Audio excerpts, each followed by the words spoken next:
Hello guys, welcome back for episode 2 of the PrimalSomething podcast. This week we have two guys on the show, including myself, Glen Wheeler.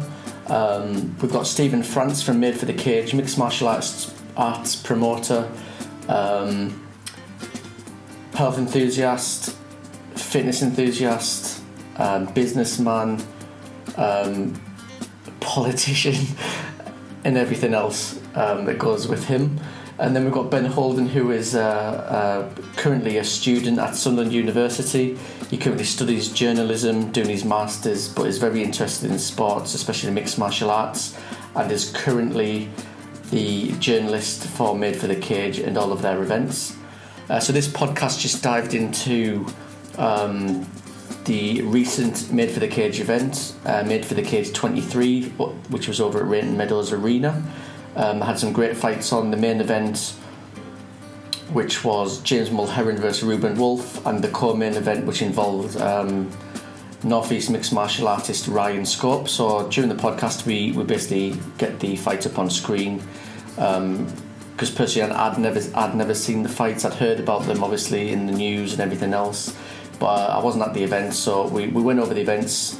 Stephen and Ben took us through that, and then we sort of dived into a little bit of, I guess you could say, politics and things like that. Ben had to leave the podcast early to go away, but yeah, we got through it. Really interesting podcast. We spoke about a few different things, so enjoy it. Let's discuss on the website. Just want to bring up one sponsor for this event, for this podcast. We have Given Origin, who is the main sponsor of this episode.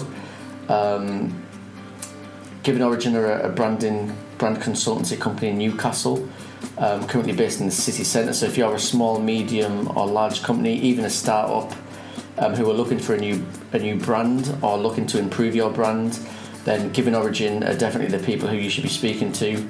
You can go on their website at www.givenorigin.com, check out their site, drop them a message, and go from there.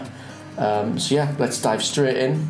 I'll start with some introductions again, you'll find on the podcast, and we just dive straight into the conversation of MMA and different subjects. So yeah, enjoy, and hope to see some comments and some feedback on the website.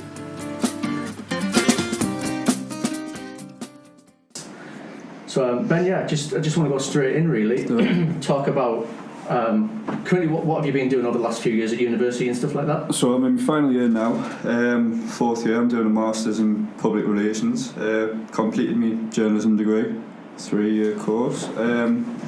Just over the course, just general stuff really. To be honest, if you had done the course yourself, you would have thought it was a primary school English course for the first 6 months, right? Because you learn about commas, you learn about colons and everything like that, and then as time goes on you start getting into more deeper stuff and talk about the history of journalism and who controls the news on that stuff. But what made you sort of go down the route of doing a master's degree and stuff like that? Master's degree, to be honest, I saw other people who had completed the course last year who had done, not that I did nothing because I'd had the work experience with Steve over the past 2 years, but hadn't had as much experience as other people. Like other people you can tell are going to walk straight into jobs. That's going to be the journalism for the rest of their life. And I didn't want to do that straight away. I wanted to sort of broaden myself just in case I didn't like the journalism degree when I actually got into it. And PR, and just so happens that PR people make about twice as much as the average journalism at the minute, which we'll get into probably later on. But you're very focused on the sports side of things for journalism, then, rather than general. I mean, I like political stuff, but I wouldn't pretend to be an expert in it. I think far too many people do pretend to be an expert in it, and I think that's part of the Stephen deal with that side. Right, enough of that. Let's get that boring stuff out of the way. I'll give you 2 minutes that I did while I prepared myself. Yes, obviously I'll be working with Glen on this podcast. Doing all sorts of random stuff. I don't know which style of character I'm going to be using yet. I don't know whether I'm going to go for some sort of suave and sophisticated type or... Have you got that in the locker, have you? You've got everything in the locker. You've got to have everything in the locker. Oh, that silent button didn't work then. Didn't work, see? What a crap. See? New phone. Silent button doesn't work. Just pull that mic down a bit. Steve, you want me to pull this mic down a little bit? So yes, I'm going to have to adjust to my style. I don't even know what my style yet is, and that's one of the things what you have in life. I don't know what else I want to be. It's all sorts, really, isn't it? You can be anything, and do anything, speak about anything. I would just like to mention on that note, obviously, Glen did mention that we are doing, I help run and co-promote an event called Made4TheCage, and obviously we've got Ben. This is the boring bit for me as well now, so give me 3 minutes. Go on then, I'll let you go. And yes, we're going to be actually a partner up on this, so all of our stuff we're going to be regularly featured on here. We're going to be bringing MMA personalities and people from behind the scenes and all sorts of people who run the event, and you'll hear a lot of stuff about Made4TheCage on this podcast. And like I said, we will be a podcast partner with Mr. Wheeler on this event, and hopefully we will be getting people from all spectrums, including the MMA spectrum, to come across and listen to us wobble on about random stuff. We will be interjecting with some MMA stuff, but we can obviously go off track. Yep. Obviously Glen is a guy who loves MMA. It's one of the reasons how we first contacted. He has done a fine job at looking after a website, and we're just about to get this new one up and running, because I know people out there, if he's listening, the website is not up to date, so I'm just putting pressure on Glen. He needs to put his finger out. Yes, it's getting there. We'll say though, the last update we did was brilliant by the time that was done. So it was all like the move and stuff on the home page. We've never had that before. I think now obviously it's just a step where we just need to take a little bit further. Obviously, like we've just spoken about before we came on the podcast about how many views this latest event has had. So in terms of a web presence, I think the current one is failing a little bit because everything's going through social media at the moment. I think we need to drive the traffic more towards the site. Yeah. But yeah, it's definitely getting there. For those who don't know, we've reached, I think we're up to 25,000 views on the James Mulheron fight, and 20,000, which was released a day later, on the Ryan Skull fight. Bear in mind these have been up for less than a week now, Steve. Less than a week. Which people. I think it's the most views we've had on anyone. Which is insane. I mean, it's bigger than any of the numbers that you've had in the past. Honestly, that's. Yes, we've actually changed the style up as well, because what we found was people didn't like the crossover onto YouTube. Didn't reach our age target, did it? Just the people didn't like doing it. There's some people, it's not accessible. You ask them to leave one platform to go to another. Yep. So we decided to upload all of the videos onto Facebook, and obviously with resounding success, like you said, 20,000 views or whatever, 25,000. 150,000 posts. Those videos that are on Facebook are through Facebook, not actually embedded from YouTube. No, I'm saying now on Facebook now. You can do that on Facebook. But you've still put them on YouTube as well. We haven't. This is the thing. We're going to concentrate on the Facebook, see how it was going to go for a trial run, and then possibly, because YouTube's broken at the minute, the algorithm's absolutely everywhere. And Ben was saying about this. Ben Schwartz, shout out to him. He's a class producer and film. He's the guy who does all those video stuff. Yeah. I'm sure he will be getting involved. He's really interesting bloke as well. So it'll be good podcast that. But he was saying that Facebook's the way to go at the minute, especially since we're in the stage where we're just reaching that next level. We're just getting ourselves established. Well, not just getting ourselves established. We're established now as one of the biggest shows in the country, and definitely the biggest in the northeast at the minute. So we need to reach that next level with the media side, and obviously I do most of that myself. So the event that's just passed was 24, wasn't it? 23 events. 23 events. It's gone from a small show to where it first started. Made4TheCage first started out like a sports hall, didn't it? At a leisure centre, wasn't it? Leisure centre. Workman's Club, and now it's into Rain Meadows Arena. And we're sold out Rain Meadows Arena. Especially with the fight cards that you guys are organising and stuff. There's some big fighters on there, fighters with huge potential who are now people like Arnold Allen, who are now in the UFC. He's fighting in London. He's a big fighter. Yeah, great fighter. So you guys have grown your fighters, and moved those up. Did you get to see? Did you get to see these fights? Did you see? You still haven't watched the fight, have you? I still haven't watched the two main event, co-main event and main events. But I've seen. Well, get your eyeballs around it. Here it's here. I've got it up here now. I've seen the photos. Put it on there now. I know I can do it. You know, I know how to do this. Don't worry. Don't worry. So how? Quick question, Stephen. How did you get Jermaine Defoe and all those guys at the event? How did that come about? I think they contacted Dale. Dale's always been friends with Pickford. With Jordan Pickford. Obviously, Dale's your business partner for Made4TheCage. Yes, but what actually happened as well was I think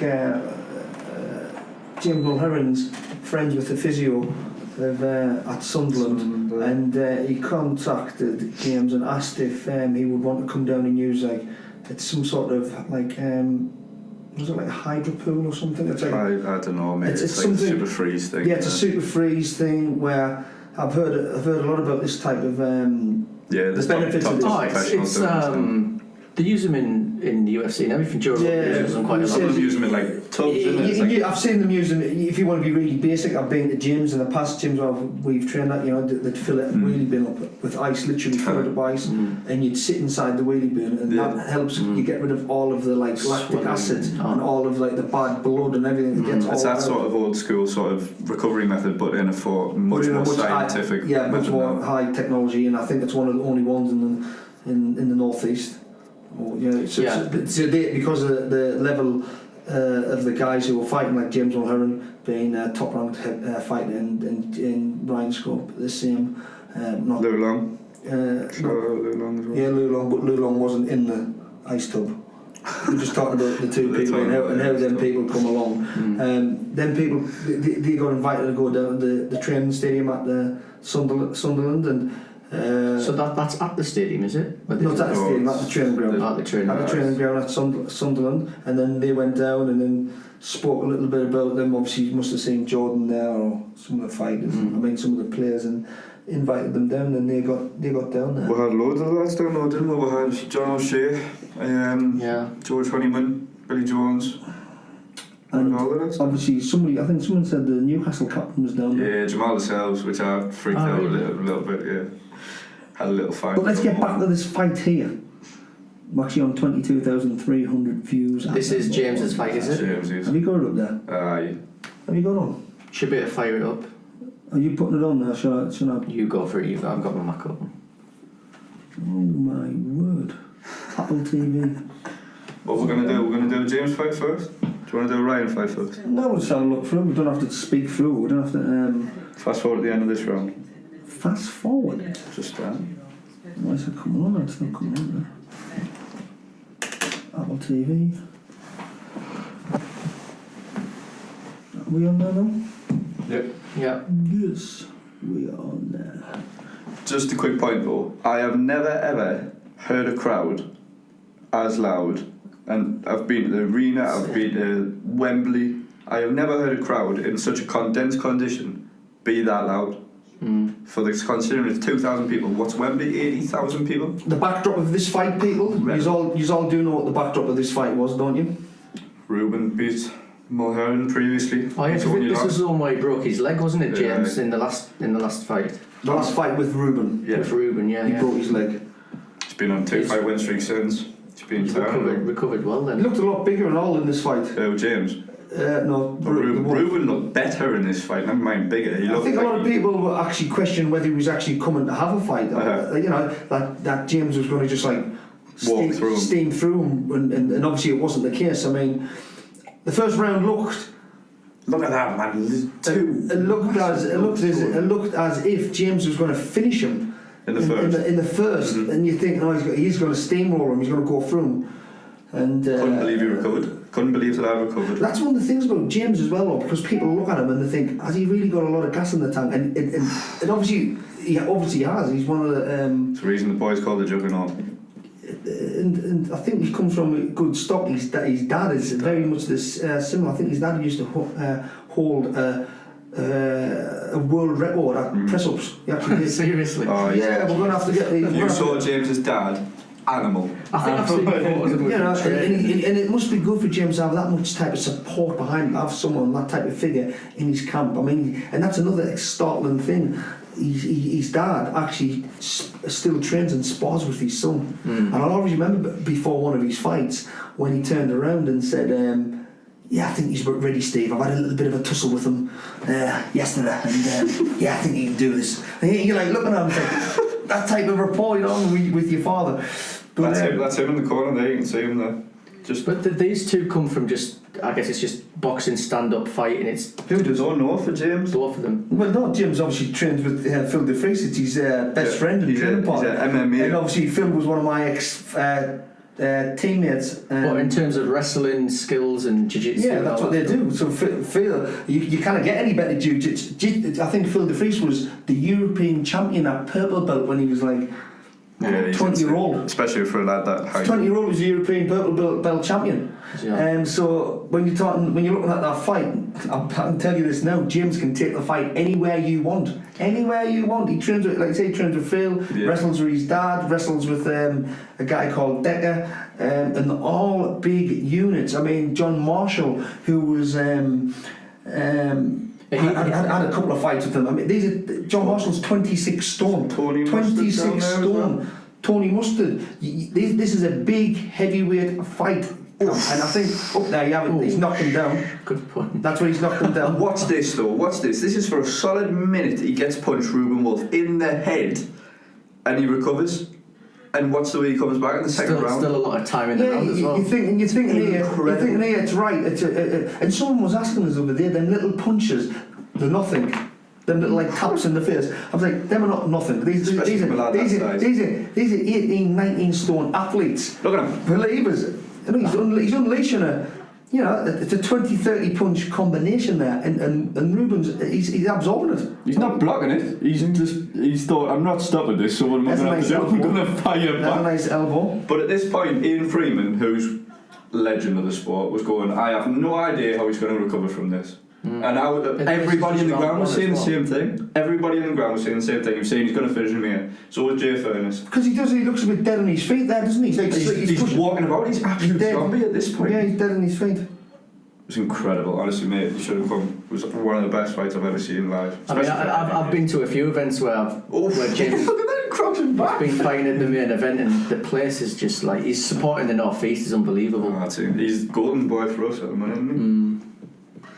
Big ticket seller. And Ruben Wolf didn't he just fight recently on another promotion? And who did he fight? He's got beat twice recently. Yeah, but was it? What was his record? What's he coming off? I don't know, 11-8. Come on, Ben. That's the whole point of the journalist.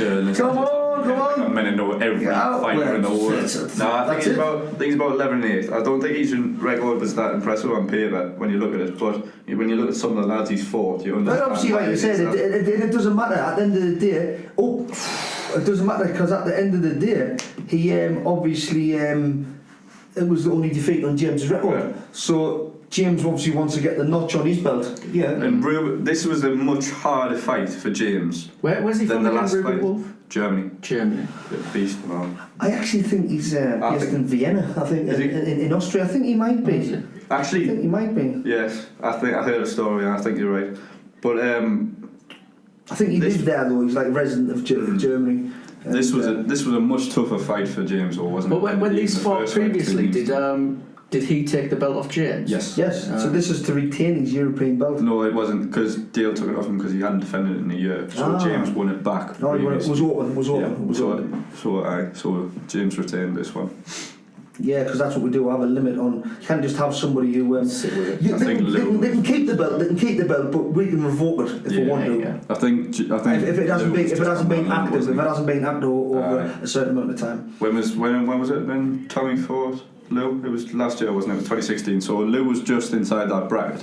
No, but it would be down. But that's what I'm saying. It would be down to us. 100%. We would be down to us. We can if someone's got a belt and they've got it for 3 years, but we would be able to revoke it over a certain time. Yeah, you get what I mean? And we're at that stage where, as a company, where we're that not a stepping stone perhaps, but performing at an hour show, if you perform well in an hour show, that does get you noticed by a higher bracket. That you're looking on all that. Well, look at, you've got a record. They've got a record of doing that. People going from this. Have you seen this bit? What did you think of this bit as well? What did you think of? What's up, man? It's me. Get it off, see.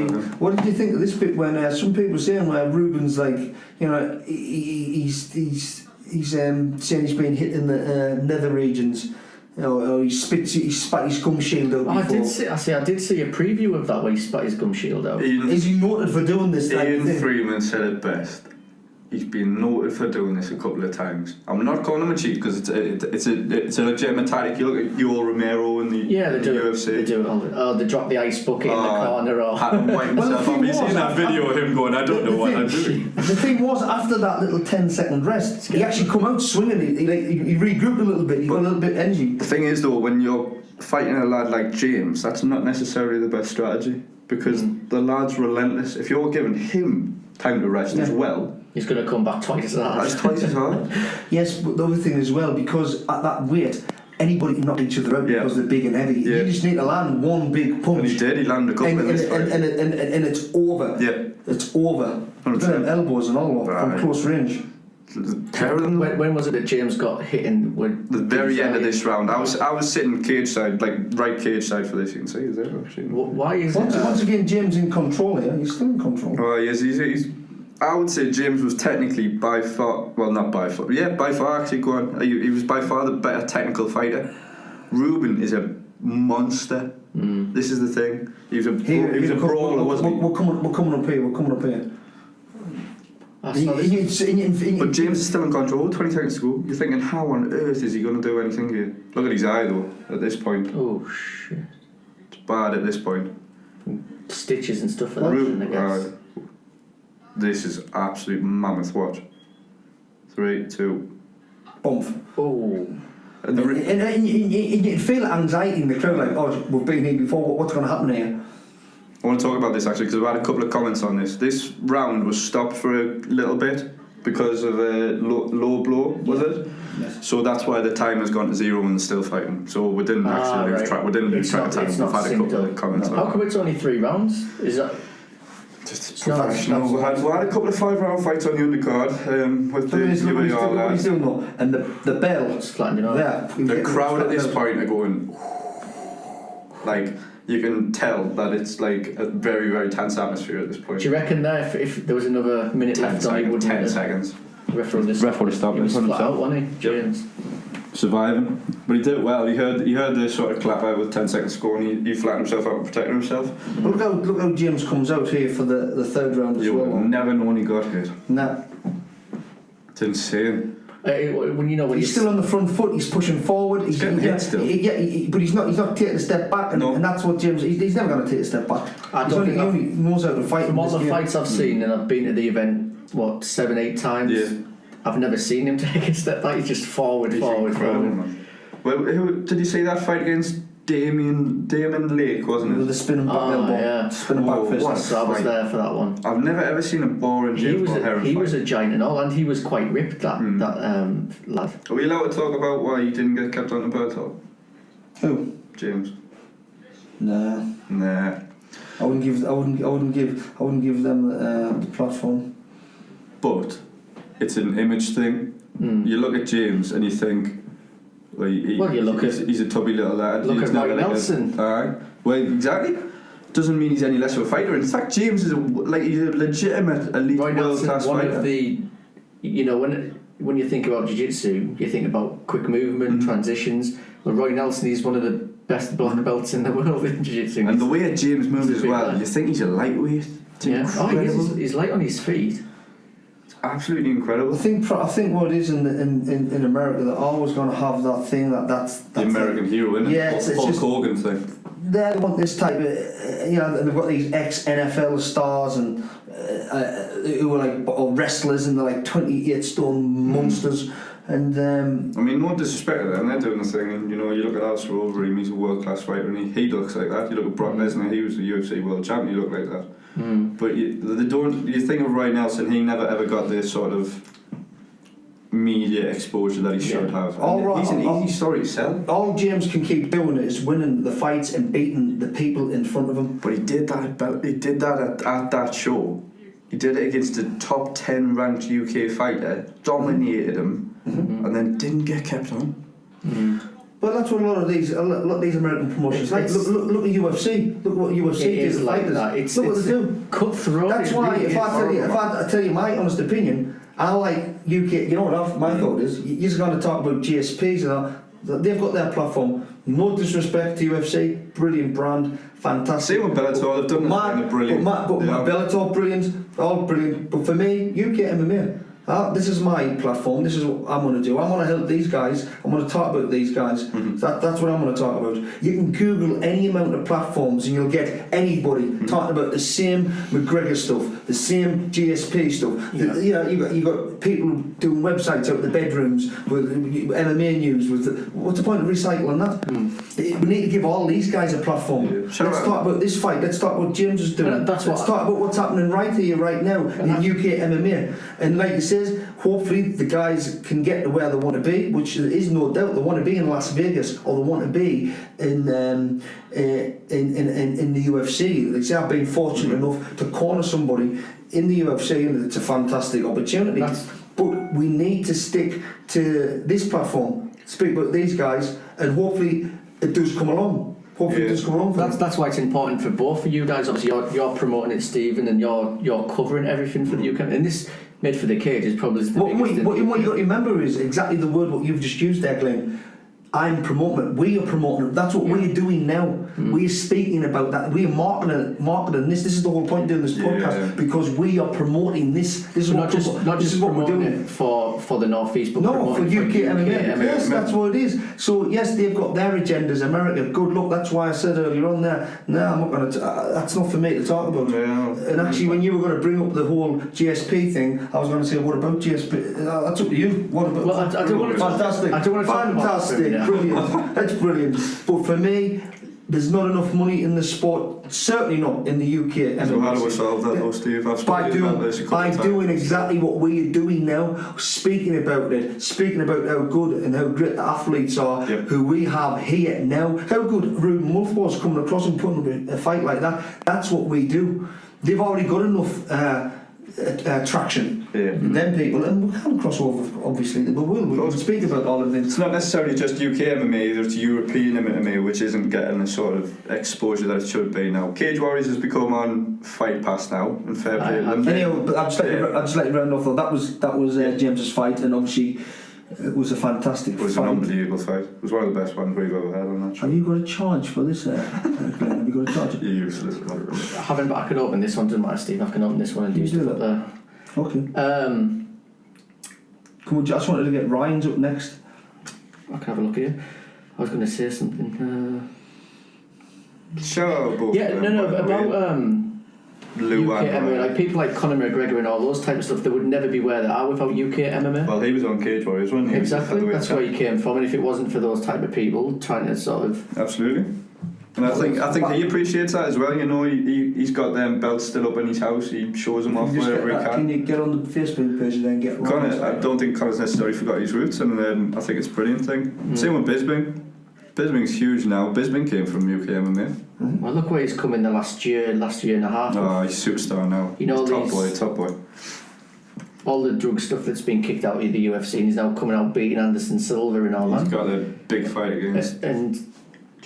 I was just going to say, he's now coming out. Is that official? Fantastic. Is that official now? Yeah, it came out yesterday. But all I'll say is, which you know this before anybody who knows me, my line is firmly drawn in the sand. Not because of there's any negative, because everybody who knows me knows I'm always about positivity. I always want things to be good. I always look on the bright side. But like I said, for me, I need to give the UK MMA a platform. It hasn't got a platform. It has got a platform, obviously, but it's not like. And if you want to tap into that, people you get asked the same question over and over again. Yeah. Why don't you get a TV deal? What will happen? Why don't you go to the arena? Because every person I've seen go to the arena in the UK MMA scene has lost a shit load of money. I'm talking about you've got to go to an arena and and want and expect to lose £30,000. You've got to put £30,000 in the bank, Massive risk. and then there's more money on top. That's just £30,000 just for like your deposits and everything. You know, I know events companies. It's £80,000-90,000.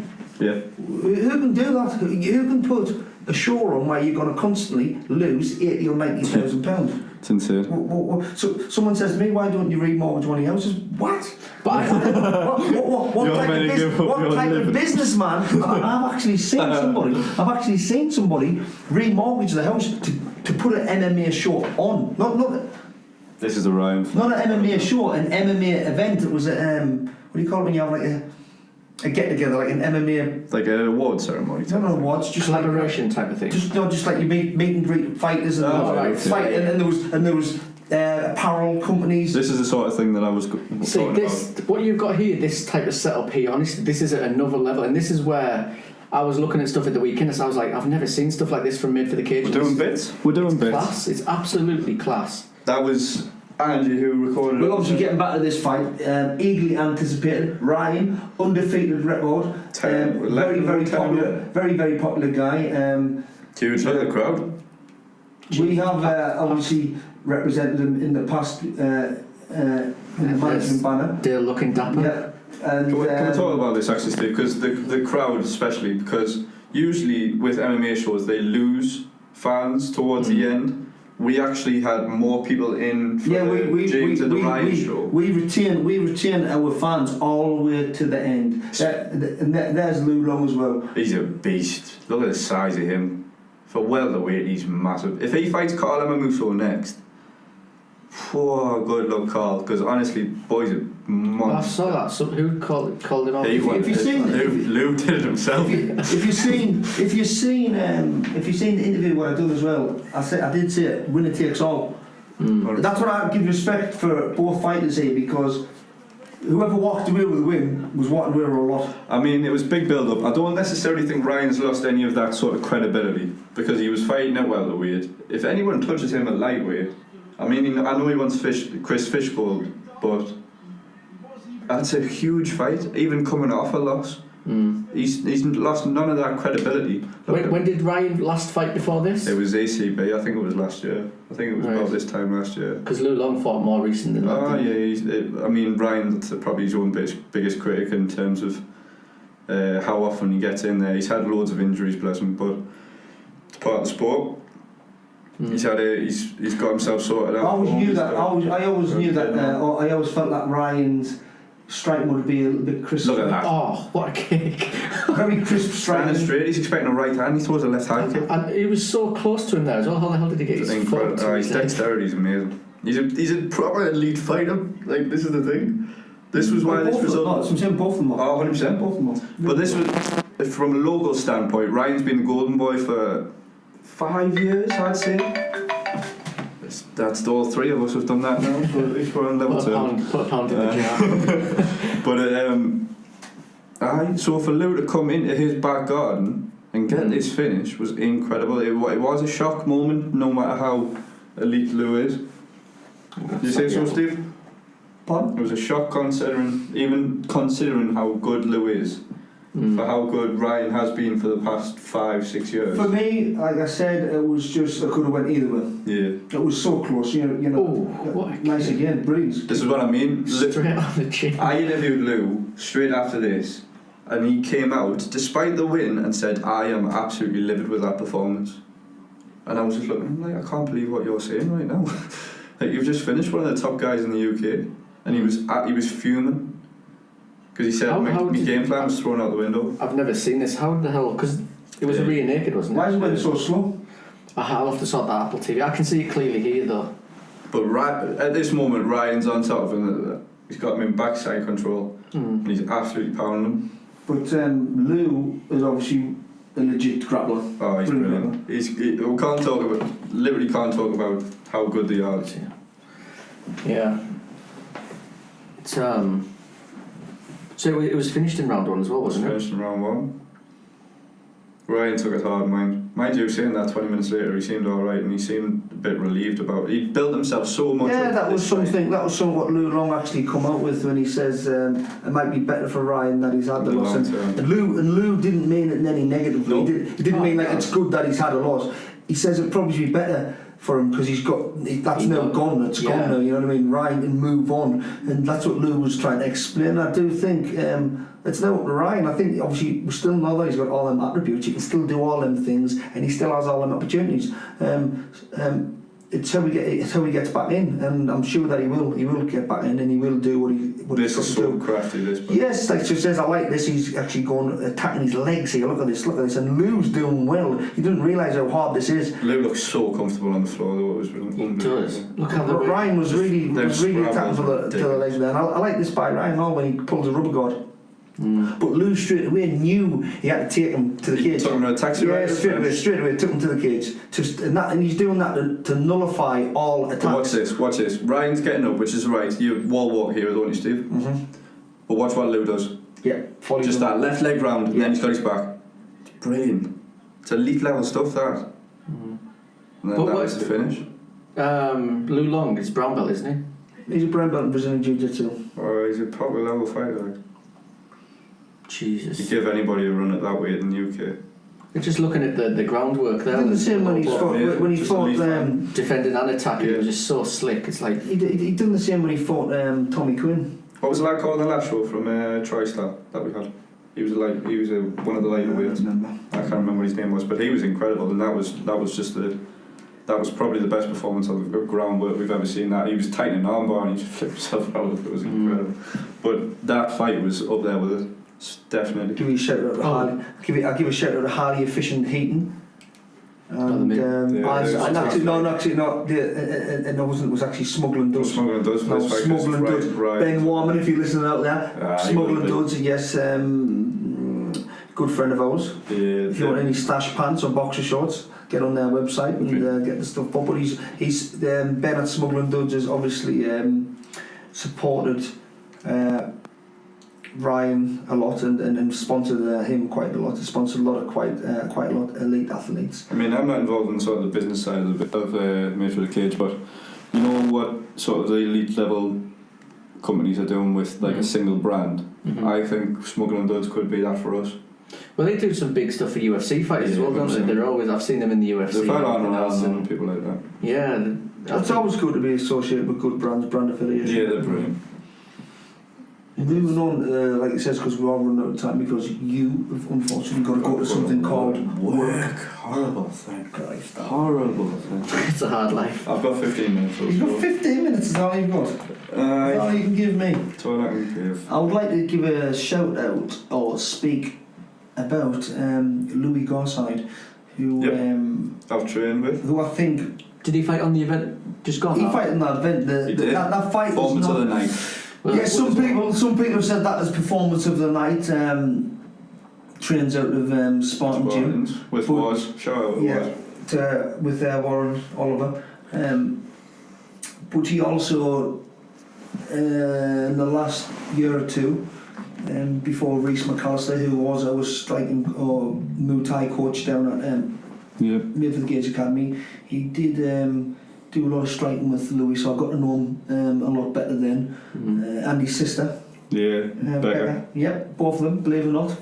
Both fight? Yeah, both fight, brother and sister. Spar with each other. And actually spars with us, sparred with me and punched me in the face a few times. Becca fought Rebecca Rice on one of the Made4TheCage. Obviously, you couldn't pass up opportunity. I had Reece McAllister, who was top king, number one Muay Thai fighter. In the country. And we had him actually...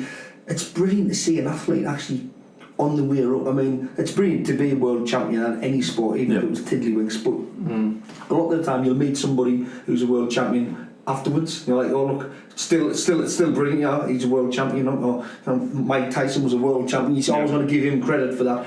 But to actually have an athlete in your gym who's on the way up. You know, I was privileged to see that, as well as the other guys were. You know, you're seeing somebody who was on that verge, and he coached at our gym for 2 years, and became the world number one. And what was the promotion he was on when he won that Top King? Top King. Top King, was it? Top King, world promotion. I watched that one fight he did down there. They do a really two fights. good Yeah, two fights. Two fights. Yeah, 2 fights. Yeah, I think he won the first fight. Yeah, and the guy couldn't come out. And the guy couldn't come out. took one look at him. Yeah, and you knew that Reece was still fresh. Looked at him and says, what do you think about that? Because there's a few people do that stuff now where you do 2 or 3 fights in a night. I've never been a fan of it myself. Surely, I think it's dangerous. It is dangerous. If you're getting punched from a previous fight, then you're going straight back. Obviously, you get medical checks and everything. But that's the where the foundations of this sport come from, isn't it? No, tournaments. It's if you like the setup, but I don't see a problem with it. At the end of the day, the other fighter's got the same. Yeah, if there's four of you and you both do a semi-final, and both of you have got to have potentially have 15-minute fight. If you're lucky enough to be able to finish your fight in that first minute, good on you. Yeah, that's good. If you had to fight for 15 minutes. That's the way it is. I just think with what everything that's been coming out about sort of head injuries and stuff, and there's always going to be, like he says, I just think it's dangerous to do 2 in one night. But you could have a 30-second. What if you had 2 30-second fights? Well, what happens is the other blokes had 5 3-minute rounds. Yeah, but that means if you have 3 5-minute rounds and you've had 2 30-second, what would happen there? But that's not always the case. It's very, very rare that you go through a tournament and you've finished everybody. Right, so you have a 4-man tournament. Right. The most you can ever fight is twice 30 minutes. A championship round is 25 minutes. People say that about boxing. People say it's 36-minute fights. Why can't you do it? MMA is a totally different game. Yes, but we're not talking about boxing. We're talking about MMA. That's what I'm saying. This is why I'm questioning the comparison, because people say MMA, the boxing lads go for longer and stuff. You get in them rounds. Mm-hmm. How intense the 5-minute rounds are for the MMA lads, and it is totally different. Yeah, but we're just talking about MMA. It depends. No. But it depends what you've just been through. Yeah, has it been a cuddle match? Has it been more grappling? Have you took more strikes? You think that's part of the strategy? Well, that's the strategy in the tournament, isn't it? The tournament is whether it's a... The fighters know that before they go. Yes, they know. So that's the limitation. Yeah. The limitation is this. And right? They know the dangers. They know but you know what you can fight. The most you can fight. So if whether you were fighting 2 fights or 3 fights, you know the maximum that you can fight is, whether it's 15 minutes, 30 minutes. Or 45 minutes. That's the maximum that you can fight. If you can get in there and finish, if I had 3 fights on the night and I finished both my opponents in the first minute, then I've only fought for 2 minutes.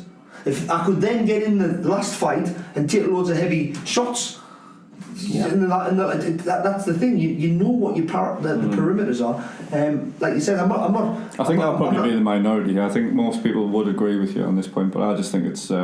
We're past that point as a sport. No, I'm not a fan of it. Actually, I'm not somebody who would I'm not like somebody who would. I'm not somebody like we want to put all of our fights to the death. But what I'm saying is, if them things arise, like you said, if there is a situation where somebody wants to fight for in a tournament, I'm not going to knock another promotion. Oh, you shouldn't be doing that. If the fighters, I'm more like consensual. If the fighters know that they are having a fight and that is the tournament, that's what they're having. Someone did it recently for us, didn't it? Was it Andy Connor who jumped back in with I can't remember his name. I'm going to get killed for this, but he was called Ashley, I think.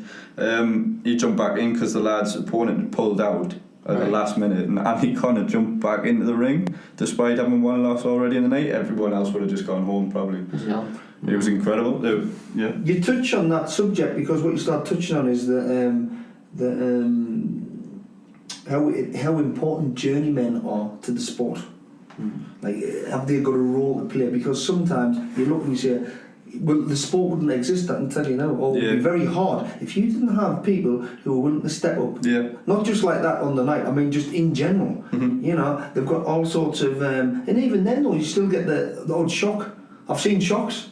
I've actually seen a shock. Who was it? Was it Tom Denham against Phil de Vries? But he's not. I'm talking journeyman. Like Tom Denham's not a journeyman. Tom Denham wasn't considered in that upper echelon like Phil was before. Yeah, but he's not a journeyman. He's hasn't got like a 38 record. No. I'm talking about these people you see. I've seen these people. They're about there. But I think one on the last show that Nathan Thompson got finished, and Nathan was 5 and 38. No, I think it was Tim Close and all. Tim Close. Close go fight. No, but he got beat off.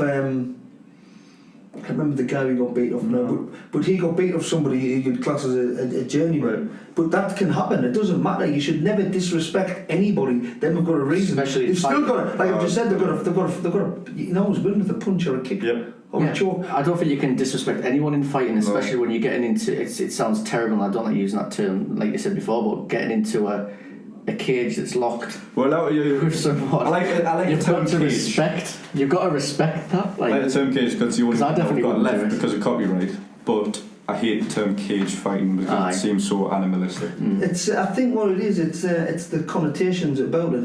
It's the thing exactly. When you think of cage fighting, you think. What do you think of? You think of a cage. You think of automatically. You think of no rules. Yeah. You know. Yeah. That's what you think. You think if it's just this type of blood sport from the 80s. Yeah. What is, you know, where people. But actually, it's one of the safest things you can do. Well, the way I'd like to put it is there's rules. You still bump into people who think there are no rules. Well, it's a mixture. It gives it away. MMA, mixed martial arts. So each martial art has rules. So whether you go in there and you've studied Brazilian Jiu-Jitsu, does Brazilian Jiu-Jitsu have rules? Of course, it does.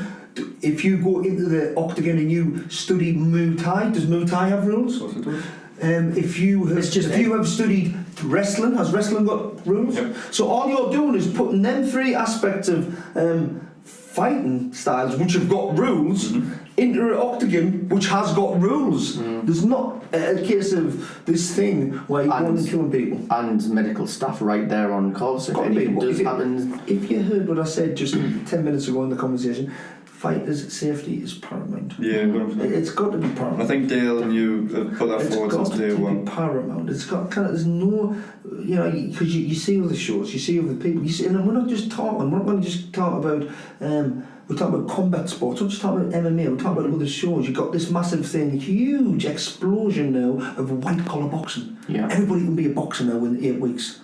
Everybody, you know, you just get in there and you're just a boxer now.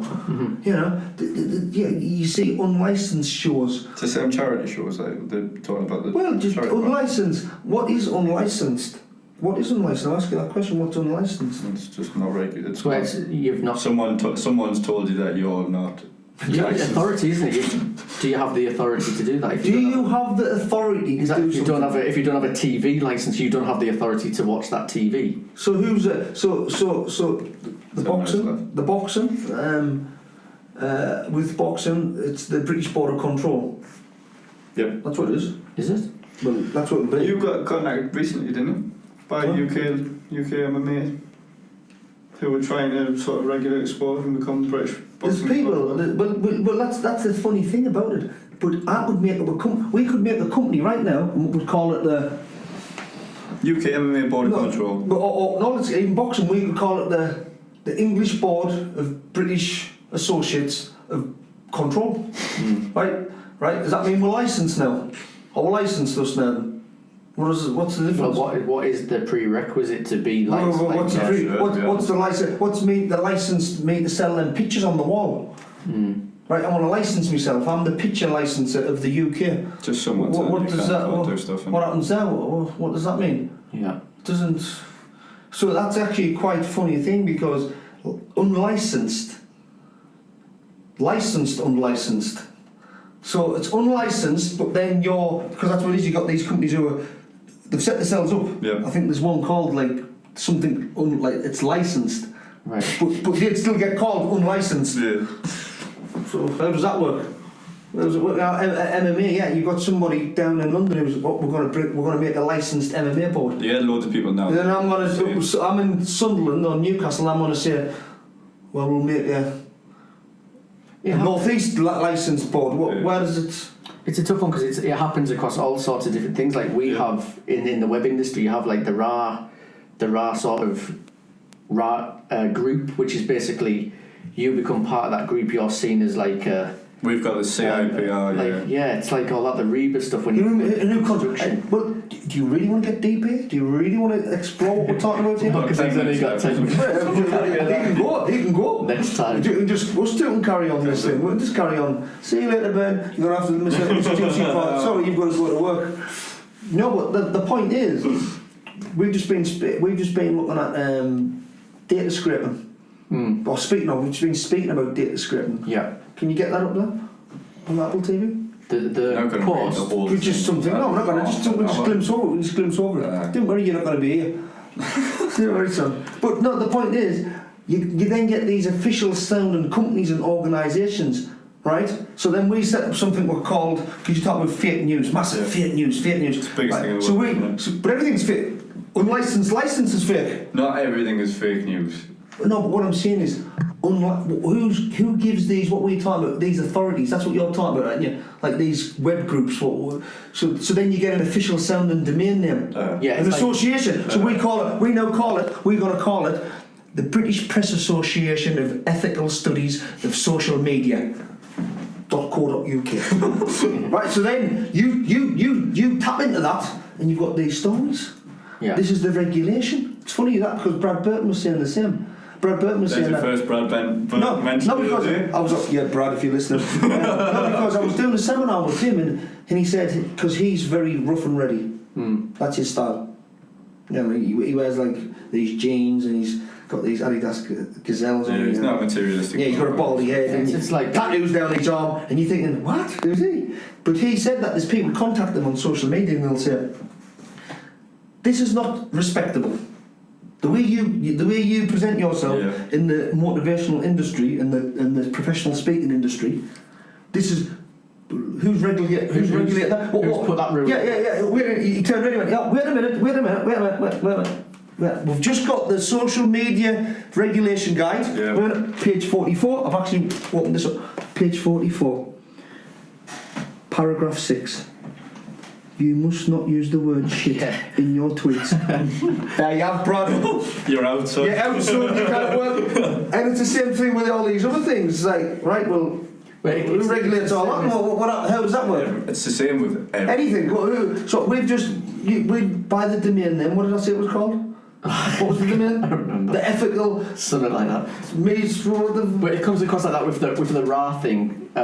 You see people sign up. It costs like £400 a year. It's a lot of money. And then at the bottom of your website you can have RA recommended. So what? You sign up to that for £400, then you're recommended. What happens if you're a terrible company? It's about this sort of professionalism. That's what it's trying to get across. And I think PR needs it nowadays with the certain sort of trust issues that are surrounded with it. And trust issues, Ben? Well, with public relations. What kind of trust?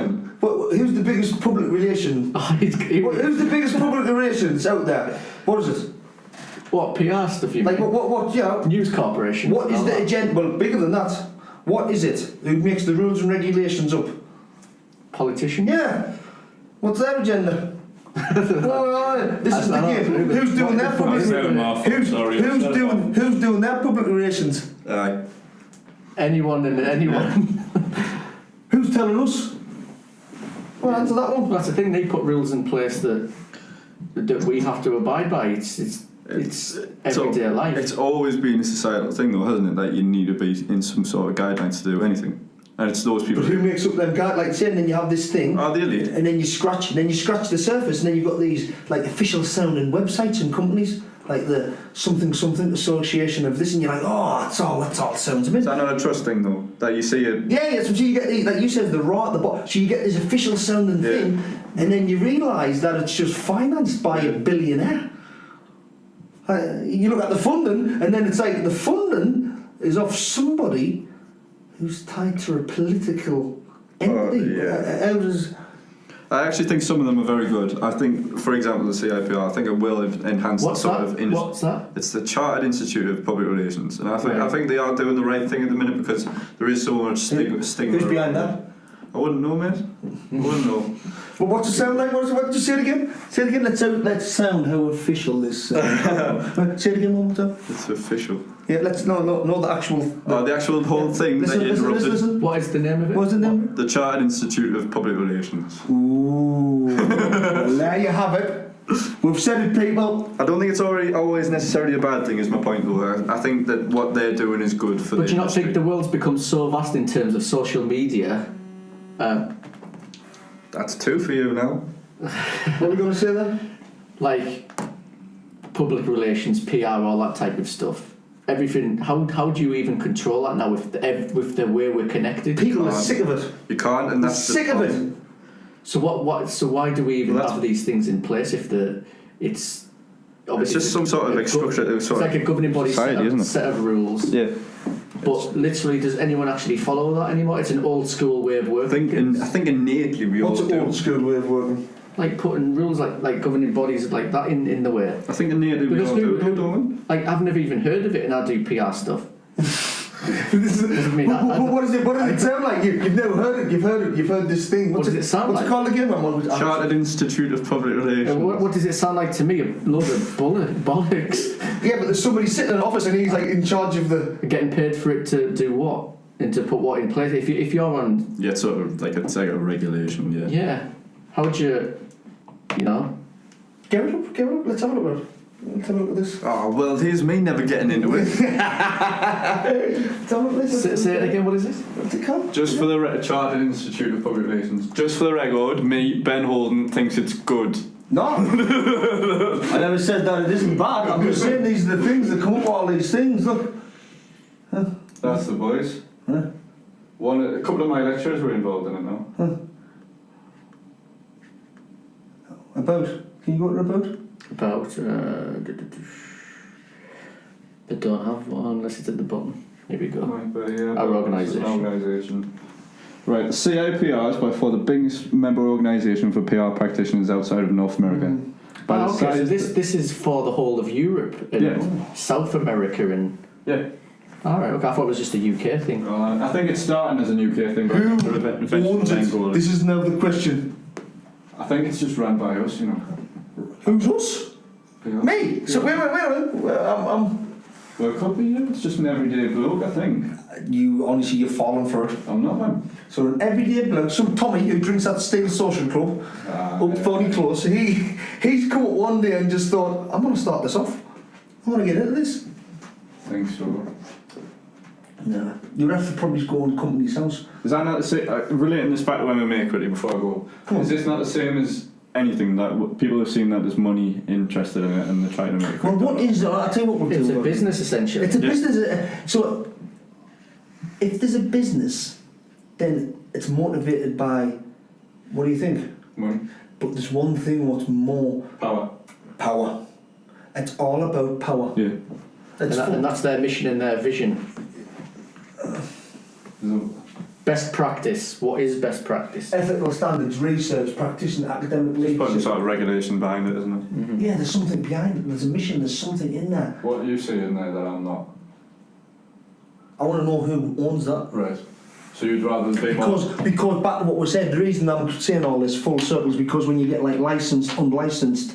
So if we come up with this, if we come up with the equivalent, would they call us the unlicensed version? Would they say no because you're not the absolute authority on this? And would they use all their power to crush us? Probably, yeah. But isn't that a kill or be killed nature thing that's been happening since the dawn of time? Because what you'll find is it's like this is my ball. What you'll find is actually put the Koch brothers. I know it sounds too K-O-C-H brothers. See if we can get this. No, K. Yeah, that's look at that top. Get it on. Trump. Let's have a look at this. The top one. Let's have a look at this. Let's have a look. The Koch. I'm going to read it out. The Koch brothers generally refers to sons of Fred C. Koch. The most politically active sons of Charles Koch and David Koch. Is this the brothers who run the world, essentially? No, they didn't. But what it is, what they'll do is, right, what's that matrix there? Can we go on something like that? This image? The maze of money, yeah, let's have a look at that. It shows you what the money is. It's not a very good image to be... See, that to me... It'll show the myriad. Can we click on something else further down? Like, I don't know. One sec, there might be something under there. Is that them there, obviously? Yeah, that's them. Oh, go on, there was a news article. If anyone's listening to this, we've typed in the Koch family on YouTube. TOC. What's that one there? The Guardian. Oh, the Toxic Empire. I'm surprised the Guardian's covered. The next one, any one of them. This one? Let's have a quick look, yeah. Rolling Stone are doing bits at the minute. They've become one of my leading news outlets at the minute. Right, so you would just come onto this website, the Rolling Stone. Mm-hmm. What? This is a news website, is it? Rolling Stone's just the general sort of... It used to be like a music website, I think. Why did it? It's transformed. Well, it's things like this, you see. These type... Like, if we've just done a search there, It's brought up a news website that is above people like The Guardian, BBC, and all those type of people. It's honestly today's world. Data thing, isn't it? But these people, right, these brothers, right, apparently, because like you said, fake news, all these things, but these people will set up organisations, officially sounding ones, and they'll have a professor or somebody at the front, or somebody, and then, but what you'll find is you strip it away and you trace the money. Say it costs £10 million to run one of these organisations. Right. It's them who's paid the majority of the money. But they've got an official firm like the American Institute of Embryo Science or something like that. But it's so that they can push an agenda. So these are the people who are pushing all these things. And what was the other guy? George Soros. Oh yeah. And what's the other guy? Mercer or whatever he's called. Mercer. Yeah, all these people are doing these things and getting these official sounding domain names and institutes and people who've got a degree. You know what I mean? It's like you've got a degree. What have you got now? What are you doing? Got a Bachelor of Arts. And I'm doing a Master's.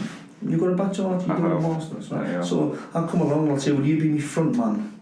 For what? For some journalist. We're going to call ourselves the UK. Isn't that about integrity though? Isn't that to me to say no? Integrity? People sell their grandmothers for a cup of coffee, man. Integrity? Are you joking me, Glen? Have you got something to say about that? Do you reckon there's integrity when it comes to the Do you not think that separates us from the... Can you honestly say that there's integrity? Right now, no. No, there's no, fella. That's what I'm saying, there should be, shouldn't there? Can you really think, like there's good, people are just doing all this good stuff. Do I still believe in good and bad? Is that what you're asking? Well, just not. It's like all this. We're having all these institutes, we're having all these debates, we're having all this stuff, and it's all about the goodness of humanity. I think it's more of a grey area now than ever, but I would still like to believe in the notion of good and bad. No, there's got to be good and bad, but can one of you quickly bring up what we were speaking about the data. I've got to go. The two. Right, he's out of there. I've got a dash. Ben's got a dash to. Ben's got to go. Do you want to say anything else before you go, Ben? I'll just thank you for listening. Yep. Do you want to thank anybody? Or say anything? Come back again at some point and do another. Thank everyone for listening. Come back. Yeah, we're going to come back. Ben is our official journalist. Remember this, and we're going to we are going to make UK MMA great again. So, thanks a lot. Cheers, Ben. I'll quickly finish off this. What was I speaking of? The data. Going back to the scraping data stuff. Bye. See you, Ben. Later, Ben. Cheers. And then there was only two. No. What I would like to see on that front. What were we talking about there? We weren't talking about this data scraping. Was before, after. I thought you were obviously talking about the Koch brothers, but you were going to go into something about something before. What? What were we doing? Oh yes, that's what we're going to do. So isn't it strange? We were just speaking about this because these agendas what get driven. Mm-hmm. We were talking about the economy, and then we were talking about the two things, two of the biggest industries in the economy. If you remember what they were, can you remember what they were? Two of the biggest things. No, remind me. Arms. All right. Yeah. All right. We were speaking about that, and the other one was pharmaceuticals or healthcare. Yeah. Two massive industries, massive, aren't they? Massive. Biggest one in the world, do you think? Who? I don't know, Pharmaceutical. like Pfizer's and things like that, isn't it? Like the huge, aren't they? These big, massive pharmaceutical companies. Oh, massive. They can control a lot of things as well, and obviously they have good relationships with government ties and all that type of stuff as well. But in my opinion, work well together to generate money. Both things, like, so obviously you've got arms, which is obviously about killing. Let's be honest, it's not about doing nice things. It's about basically mass killing, isn't it? You know, if you're dealing in arms, you're not selling it because you want to. But it's also there just for protection, I guess. It doesn't mean they're essentially going to use those arms.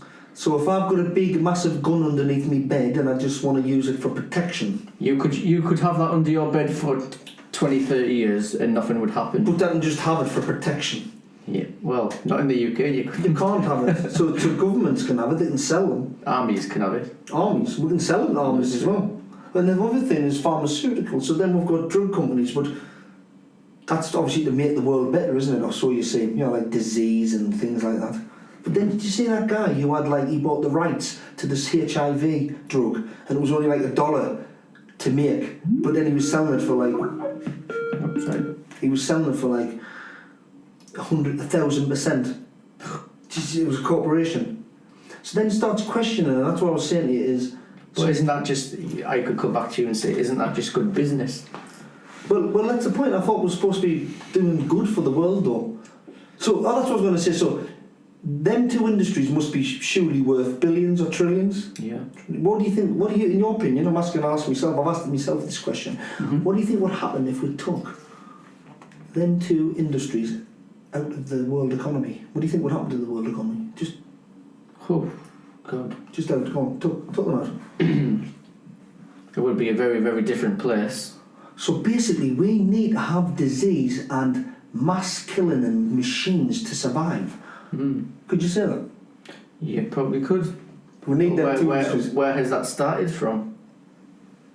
So back to what I said at the time when we were off air. So if we need them, if you were an alien life force, if you were alien, you're looking down and you realise that we have to kill ourselves and have disease just to survive, you'd think, I'm not going to go there. Yes. You know, what do you think? Yeah, What? You'd get your friend over, you'd get your laptop up and you'd say, look at these stupid fuckers, look at these, have a look what they're doing. So you've got to start asking them questions and who are behind them type of things. Like, we're so deep though into this, and there's so many people controlling this stuff. It's never now anyway. It's never ever going to go away. Well, get to the truth. Well, will we ever get to the truth? Has that throughout history have we ever had the truth? What is the truth? That's what we're trying to speak about. What is the truth? Yeah. But that goes back to your fake news stuff. What is the truth? Everything. It's all links together. You've got your left and right. People always have their own opinion on everything. No, but this is the point, Glen. Them higher powers that be, they want a divide. Maybe it's about a divide is better. Unity is too strong. When people come together, it exposes the power. You can't have. It's better to have. That's what I'm trying to say. Maybe there's no such thing as left and right. Maybe it's just an agenda what's driven to make the world work. And you might think that's far-fetched, but just like it just says about arms and pharmaceuticals, you'd think that was ridiculous. Did you know that I read a book called The Psychopath Test, and you should give it a go. I've heard of that. Yeah, you should give it a go. Actually, look it up. Get him up there. I didn't want to pronounce his name wrong, by the way, so I'm just going to get it up. I'm sure I've had... So anyhow, I was reading this book called The Psychopath Test. It went a bit flat in the middle. It was exciting at the beginning. We've levelled off a little bit. And John Ronson. It picks back up. Yeah, I would recommend it though. It's a quite easy read. And there's something called, is it the PSV or the PSV manual? Okay. Can you find anything on that? Gosh, let's just explain what it is. The CSV manual. PSV manual, PSV. Psychopath disorder manual. Disorder manual. Disorder manual. Yeah, something like put like.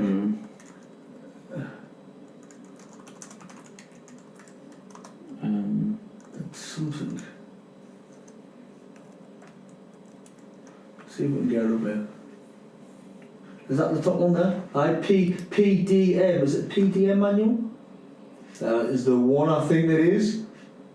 Huge book. You can see it. That's now in something that it's the 20th edition or something like that. So what does the book go into? What is it? Well, this is a very interesting topic if you want to hang about with me for the next 5 minutes. This book, remember this is roughly speaking, I'm definitely not a doctor, and like I said, my mind is crammed with that much useless shit that someone pointed out. You can go and research it yourself. I just like pointing people in the right direction. If you want to then drink the water, please research it and get back to us. But this manual here, which John Ronson and the Psychopath Test explores, what would happen is you'd have a room of psychologists, and they would literally vote on what was a condition, what was a new condition, a new behavioural condition. And in say when it first started out, 1975 or whatever it was, the book had something like 100 pages, and it noted something like 200 conditions. That book now has 2,000 pages and has thousands of conditions. Now, that can only benefit one industry. And this is coming from research over 30 years from what this is saying. Yes. So the book's grown from this thing 30 years ago or whatever to now you have a condition. You looked it up. I looked it up. It was like you have a condition for picking your nose. It's a behaviour. You've got a mental condition. And have a guess what? Well, you see this quite a lot now with these. You see things on telly where people have conditions where they like to eat paper. Yeah, but there's a condition where you like to sit down in a chair. It's a mental condition. Believe us, people, I've read them. So the point is, this is all geared towards one thing. You can go to the doctor and get medication. So every time that these psychologists and these doctors are, do you understand? Mm-hmm. Every time that these doctors or psychologists come up with a new behavioural problem, there's another batch of drugs what the drug company can produce to make the society better. But obviously some of these conditions are rarer than others, and obviously they provide drugs. But then that's the question: what happens, Glen? Now, right? Maybe it's just fucking life. You have a condition where you want to sit in a chair. You have a condition where you want to pick your nose. What the fuck? You've got take this drug for 10 weeks. Well, you hear about stuff about this like all the time. I've watched a lot, like videos online, and obviously some are true, some are not. But it's one of these things where they think they have cures to cancer, but don't want to have cure to cancer because it makes countries and businesses multi-millions and millions of pounds. Well, back to what? It's the same type of thing. It's exactly the same type of thing. Creating drugs for... Yeah, but what I said about the arms industry or the drug industry, you're creating it so we can survive. So we actually have to create these conditions so that there's a market to sell drugs to the populace of the world. But what you also find is you dig deeper, and when your plethora of knowledge starts expanding, you start researching, looking into these things, and what was he called? John Ronson, wasn't it there? Yeah. John Ronson. What he found out is these people, so these doctors, John Ronson. These doctors are funded by, have a guess who? Government. The drug companies. So they've got this official sounding institution again, the American Psychologist Department of Drugs for Psychosis in Patients. And I guess who it's funded by? The drug company, who they've just issued extra 10 conditions the year after. Come on, man. Can someone please tell me out there how the fuck that works? It's that ridiculous. How does that work? And you can find all of this out by reading on this publicly and from books. Yeah, well, there's questions. So, like John Ronson, he's an investigative journalist. Okay. That's what he actually is.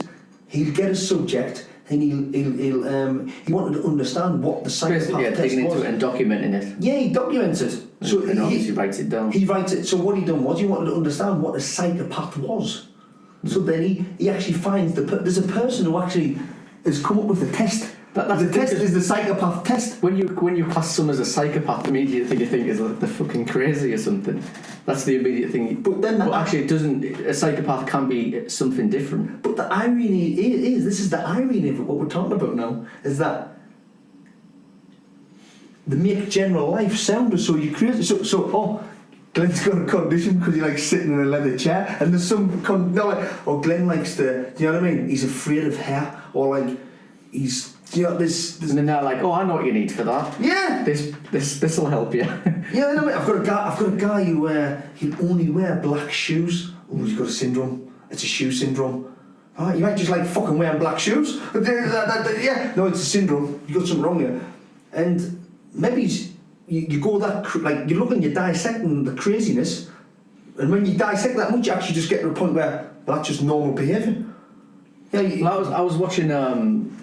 Joe Rogan Experience I think it was like yesterday or the day before, and they were talking about women in America and how they suffer from I can't remember what it was. They suffered from something, but they spoke, and it was about, I think they had some sort of statistic that these mothers in America, I think it was something like 60%, 70% were taking this, like, it's like an antidepressant type of drug.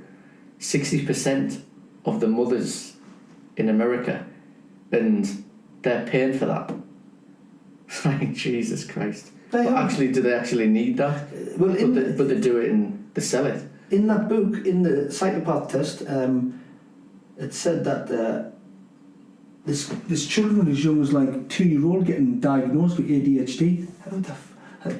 And they've got to be on medication from then. That you're now on medication from 2-year-olds like suffering from depression or something. Well, what's that about? Have you watched what is that about? The Louis Theroux documentary. There's one on drugs and like basically families taking drugs. Mm-hmm. It could be from any drug really, hard drugs or to like medicines. But they even had in the house. This family said, we're not the only ones on drugs. The actual dog was on drugs because it suffered from anxiety.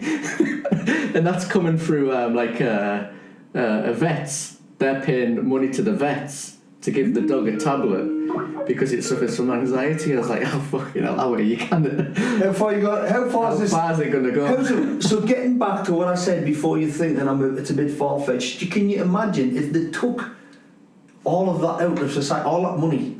Do you know what I mean?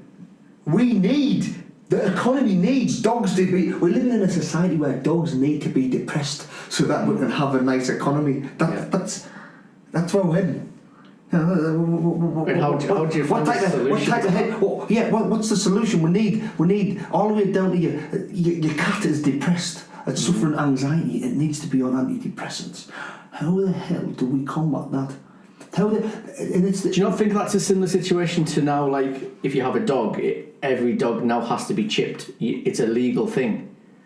What do you think? Is that not just another money-making thing where your dog, if you have a pet, like a pet dog, it has to be microchipped? I think that's slightly different. Do you think that's logical? I think it's a bit more like, obviously I've got a dog. I'm a dog lover. And yourself? Definitely a dog lover, yeah. Yeah. I don't have one, but... I think it's just, it's animal like I do think it's a good thing. I do believe in animal welfare, and anybody can get an animal, and you know for a fact that there's people cannot look after children and babies. There's terrible, horrid things happening to children out there. So you can imagine what's happening to animals. You see it. Oh, you do. And I just think it makes people a bit more responsible. If that's what you've got to do, it's trying to make the people more responsible for the animal. So if you've got someone who wants to do it, then obviously it might be more likely that they will look after the animal's welfare. If you've got somebody who's just turning up, doesn't give a shit, abusing an animal and doing whatever, and doesn't care about it, then it's something extra what you've got to do. So then that might separate the people from who want to have an animal and look after it, and somebody who doesn't. I think the interesting question, which one step further, which would stimulate people's thought even more, Glenn, is when do we microchip babies? That's the question. That's the better one. When do we microchip as adults? When is there going to be? And that has been talked about. When will there be a point where we're that fearful, we've been sold a story, that we're that scared, because every time there's something happened, it gives authorities free rein to infringe on your civil liberties, basically. And when does it come a point when your society is indoctrinated that much that we're willing to turn around and say, right, to make society safe? And I think is that not a first step then? Could that not be a better way of putting it? Because we all know the vast majority of people, and people in the UK, animal lovers. Animal lovers, you know what I mean? I am a big softie. I like my dog. I like giving my dog a little stroke and taking her for a walk. But people it's like, that's what you're saying. You're saying with all this legislation stuff where governments are taking advantage of all this stuff, drugs and all that. But also, it's not just on humans. They're taking advantage of that on on everything. Yeah, but that's what I'm saying. Animals. So then that's the first step. So if we can create a society what loves animals to accept legislation where we've got to get our animals chipped and we love that animal, then somewhere down the line, are they not going to shift that post and say, look, that was such a good job, that was brilliant, Bruno and that had a chip, we found him, look, it looks so good, the agenda starts getting driven. What we need to now do, I have an idea. what we need now do, because we've seen how good that's been for the last 30 years. It was a success. We need, look, because of this fear, because we're going to be attacked, or because, you know, what we need to do is chip your son, your newborn son, we need to chip him. And you go, oh, maybe that's a good idea. It comes down to the question then, though, because obviously I don't know once that dog's got a chip, it just carries that dog's details, doesn't it? Yeah, its name, its contact details. Like, obviously, you know, a chip, you could put that into someone, and that chip could contain all sorts of different things.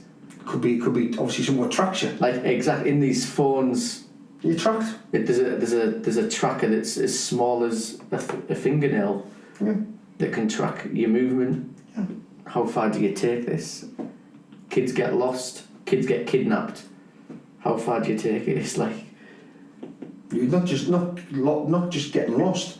You as an adult or a parent or somebody who's responsible for or a guardian, it's about knowing where they are. So you want that power. So you want to know what they are doing and where they are. Are they saying, tell me the truth now. Tell me the truth now. Did you ever say you were somewhere and you weren't when you were a kid? Did you ever say, I'm going to Tommy's, but you never really went to Tommy's? Yeah. Yeah, I mean, did it all the time. How many times did you do it? Loads. I'm just going around. Well, I've got to say, I've never ever done that. Oh yeah, right. That's it. Glen Wheeler is just lying twat. Yeah, I would never ever. No, never. Mum, if you're listening out there, never done it. Never done it. Totally not honest truth. When I was nightclub, when I was 15, I was telling you. No, but that's where it boils down to, basically, doesn't it? Yeah. It's about. And I think that's another topic of conversation. How far can you go with stuff like technology to find or resolutions? Let's bring it full circle. Let's bring it full circle now to finish it off as well. But we'll have a little bit of a fun merry-go-round here. But would it not be good to be able to do that to the fighters? In what way? We chip them. To provide what information? Whatever information you want. For instance, the fighter's having a really important fight camp and he's spent the full night in a brothel. Or getting intoxicated, or being down a bar or a nightclub. Well, essentially, would that not be better? This is what we're already doing, though, especially the higher levels where people are getting medical checks, drugs checks. Obviously, they're people who are screened. Basically, we're getting screened. Exactly, screened, yeah. For drug disease. But yeah, exactly. It's like we're already doing that sort of, not with a chip, but that's what happens. Who's to say that they're not doing that already? We've just broke down the human genome, not the DNA. We know the full DNA now, don't we? Right. So they can look at pre-executive signs of what could happen to us. Yeah. Like, so you might be more likely to have a heart condition. You know, like or some sort of, you know what I mean? There's something, or a cancer. Or you're likely to get Alzheimer's or something along those lines. So what happens then if that information was put in the hands of an employer or an insurance company? What would happen then? Do you understand how powerful would that be if they knew that you were going to? And that's it. That's what we were talking about that before. Obviously, don't want to go back around, but just a single piece of data, like what risk is this person if he gets Alzheimer's at some age? If an insurance company gets hold of that piece of data, how it can change things so much. Yeah.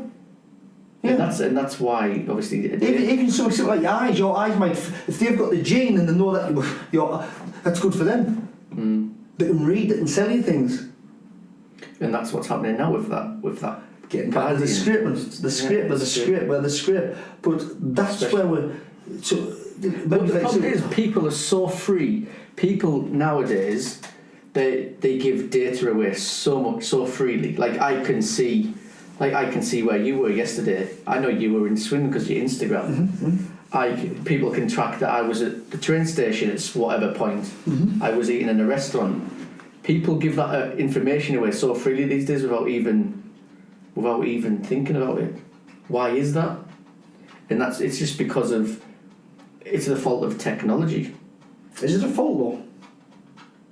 Because see, everything has an upside and a downside. Well, it's a strategy of technology. It's a strategy of Facebook. Some people might want to know. There's times when you might want someone to know where you are. Yeah, you want to say, this is where I am. But people do that without thinking. Look at the situation that Wayne Rooney had last year, where his missus and his family, they checked in at Old Trafford for his match that he had, his charity game, and the house got burgled because they knew. But this is the thing, you're going to go into a totally different agenda, but I haven't got time to go on it. No. A lot of people do things without thinking. Who does that benefit? Exactly. If you've got a society who does a lot of things without thinking, who would that benefit? Would that benefit huge corporations? It would. Why? Because you just go in autopilot. Exactly. People do that by spending money. Supermarkets, whatever. Exactly. If you can just get someone like, what's it, graze? I call it grazing. They just like graze through life. You just like like Homer Simpson. Seeing Homer Simpson when he's drinking his door bigger and he's eating. He's just in this like zone. You know, he's just consumer. He's just being a consumer. He's just eating, drinking, and that's it. I think in the majority of life, the majority of people, 50%, 60% do live lives like that. But where do you get that? And I'm not trying to pull you apart here, because this is something what humans do. I do with this. Where do we get them figures from when you say 50% of people? Well, I'm picking it out the blue. I'm obviously not looking at it. But I'll do it. I'll say maybe where is these figures when you see all these things? What is it? They do you know, even when they do a study, when they say like it comes from a question. We'll do a questionnaire. We've asked 100 people. How could 100 people and 100 people said that they would do this way? What? Do you know what? I was actually speaking. Do you know how they correlate TV ratings? Do you know how they do that? No, how do they do that? But do you know when they say there's so many people watch? Actually, do you have any idea how that's done? No, you don't. Do you? Because obviously, when you're on the App Store on Apple, you can leave a review and you can get a rating. But how do they do that through TV? How do they do that through TV?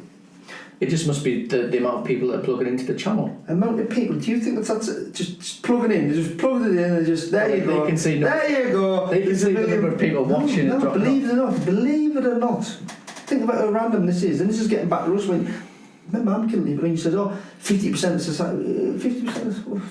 What 50% of what? 10%. 1 in 10 people. And this then becomes, once again, a fact. So when we start dissecting this fake news stuff, based on what? They've done a study with 10,000 people. There's billions of people. But they're just taking an average of the amount of people that. Yeah, you might just have the odd 1,000 people who just happen to be that. There's so many variables when we say this in society, but then we'll base actual true fact on it. And I'll finish off with this, then, people. It goes something like this, and I got this information researching myself, having a little look, but then also speaking to Ben, who does all the production, who confirmed it. And because we had this conversation, like, well, really? Does that thing? I'm always a person who always questions something. As you haven't guessed already, people. And that's why Glen wanted me to intertwine myself into this show. I'm sure I'm going to cause loads of eruptions and all sorts of shit. Which is actually a good thing, you know? Yeah, we're stimulating debate. That's what we want. I would rather have somebody, it doesn't matter whether they agree with me or not, but think about it. It's good to disagree. But discuss it and go in, research it and look. My opinion would be this to anybody.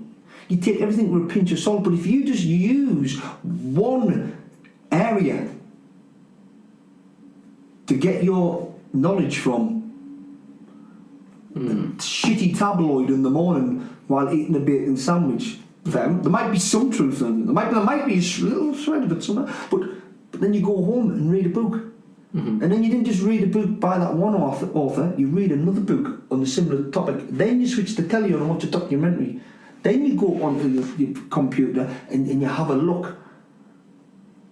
The most important thing you need is time, and a lot of people haven't got this time. And even then, after doing all them 3 or 4 or 5 different things and speaking all, you still mightn't have all of the truth. Well, and that's the thing that's happened across like you look across news channels, for example. When Brexit thing was going on, you go to BBC, you go to Sky News, you go to CNN, and all 3 people are talking about the same thing, but the results across all of them are different. It's just. You can't really. Can you get around it, or can? Well, getting back to the TV thing. So what they then do is there's a term. It's a box. It's a like a media term. This box. Okay. It's something box. And what they do is they just get a cross section of the public, a cross section of who. Yeah, back to what it says. Who regulates that cross section? Yeah. Like who's it? This cross section of the public. We don't know. Have you questioned it? Have I questioned it? Does anybody question it? But it plays a very, very, very... Have you got it there? I'm just having a look at it. Yeah, see if we get it up. What's it called there? There you have it. Is this it? Yeah. Nielsen box? Yeah, so what they do is, they get this box, but there's literally 1,000. A TV channel or something will have 1,000, a couple of thousand, right? Right? Yeah. What is 5,000 households in the whole of the country? What sum is that, like in percentage wise? Well, how many's in the UK? How many households? Millions. So you're only doing 5,000 of these boxes, and then they decide how many times that was switched on. And then what happens if you have many TVs in the house that are watching? Listen, and I didn't get too technical, but these are the legitimate questions. This is the point. My question was, okay.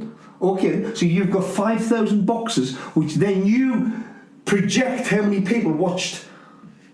Did you get it? Like, how can you definitely? Well, that's the way it's being done.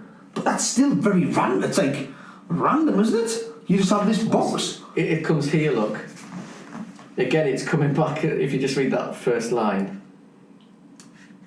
you're coming back to this company. Yeah, who's got the authority? Who's got the what do you call it? The copyright? The yeah, they're like that body of people to go to for these results. Right. So then what I says to Ben, I says, I know, but everything's changed. You made a very good point the other day. Radio and media and TV's changed. People have playback. Yeah. It doesn't account for any of that. It's literally, if you go in, sit down and switch your channel on and watch it, but it doesn't account for what happens if you've stopped record. Very variable. Very, very. But let's say it's a very powerful tool, because if they turn around and say 19 million people watch this. 19 million people watch that. But then how do they break it? What I like when they do it, stuff like, I don't know if you ever watched Car Share with that comedian. I've never watched it, but I know where it is. Yeah, basically they take that from, because it's live on TV, obviously it has episode, and then they take it from there and they put it on BBC iPlayer, and then they give it a rating of 5-star. So where did they get that 5-star from? Who said this is 5-star? Who said it's a 3-star? Because these are massive influencers now. How did it translate across to a 5-star? People might have thought it was shit, but they watched it anyway. This is it. It's opinions. I thought it was good, but this is opinions. That's what I'm trying to say. And you look at things like that. For me, it's shoddy. So there's say that's American. So they've got 5,000 of these boxes, right? Some cable channel or news corporation or whoever, and that's going to project what 300 million people are watching. Yeah, so they've done 5,000 households there, but it says that 99 million households have TVs in the United States. God, and that's 99 million households, but you got to ask 5%. That's probably, it's probably not even that. It's probably about 1% or something. It's like us. What? It's like someone going into Made for the Cage and asking one person. You know what I mean? Yeah, I'll ask these two people coming out, and they just mightn't fucking like. They've had an argument. They've had a little tiff here. It's fucking shit in there. I hate it. It's the worst thing ever. They reported. Yeah. Is that not fake news? Well, it isn't really, because it was their honest opinion. It's their honest opinion, yeah. But what about the other 99.9%? You then get up in the morning, you read that article. Made for the Cage was terrible. Worst night of my life. Says our statistical survey of two people. So this is where we talk about where we're long ago. You've got to be very careful, because how can you actually put a title of fake news? Because everything in society, everything around us, even the way that we correlate data is dangerous. Look what we're talking about, these people out there, these companies who push agendas, and everything from how we gather that information. How can we truly say that something isn't fake? How can we truly take someone's opinion, like you've just said about car share? How can you really say that this is what is happening, this is the way, or this is the mood of an area of the world or nation? You can't. How do you think that would change, though? Obviously, just to finish this stuff. We'll finish it now. The final bit, people. How would it work if we cut off the internet and social media? Right, the world again would be a totally different place, because the reason Brexit happened, people believe, is because they did research on Google then, how many searches was made on Google about what is Brexit. But people's opinions on Facebook change other people's opinions on why we should leave. We were going over something the other week about an echo chamber and what an echo chamber actually is. You see, I believe that the universe and the world and everything around us has an equilibrium, like a balance, a life balancer. It's got to work that way. There is no such way as a world with no evil, because if there was no evil, you wouldn't know what good was. Do you understand that? It's like, if you only knew sunshine, then it would just be a hot day. You wouldn't understand what snow or rain is. So there's always got to be a balancer. There's always got to be a life balance. There's always got to be a political balance. There's always got to be something. There's always got to be something to play off. Up, down, left, right. And it's the same with whether it's technology or business. The internet is so fantastic. It obviously is. I'm old enough now to realise what it was like 20 years ago. Exactly, it's only been around such a short time. But there's always going to be a downside. It can't be constantly good. You can't switch off all that badness. You can't get a big dose of something what's really good. And that's having a side effect. It's anything in life. You think of anything what you enjoy, and we're going to go into it, but and our computers are your thing as well. But you think of anything what man enjoys, there's something what will be a counteraction to that enjoyment. Everything. And that'll be of other people's opinions, and you know. No, just you know what I mean is I mean for instance, drugs, sex, gambling. There's not something what you can say, this is good forever. It is brilliant. It isn't. Even exercise. If you just done exercise and turn check it, it's not good. Something will happen to you negatively to your body. There's everything. There's got to be something what happens. We cannot constantly live, or we cannot produce something, especially when something so fantastic like the internet and the way we connect now. The good upside is that we can connect. That's a fantastic force. The downside is that we can't connect. Yeah. And that can be a terrible thing. It can be a massive problem. Yes! And that is the way we've just got to roll with it. And I think that's we should wrap it up about now. And we'll call it a day, because we went through a lot of heavy it's been good discussion. stuff there. It was a good discussion. I hope that Glen gets out. He needs to hear it. And obviously we can dig deep into that type of stuff on the next podcast, possibly next week or the week after. Yes. We get this stuff online, but just keep tuning in. I hope we haven't made your ears bleed.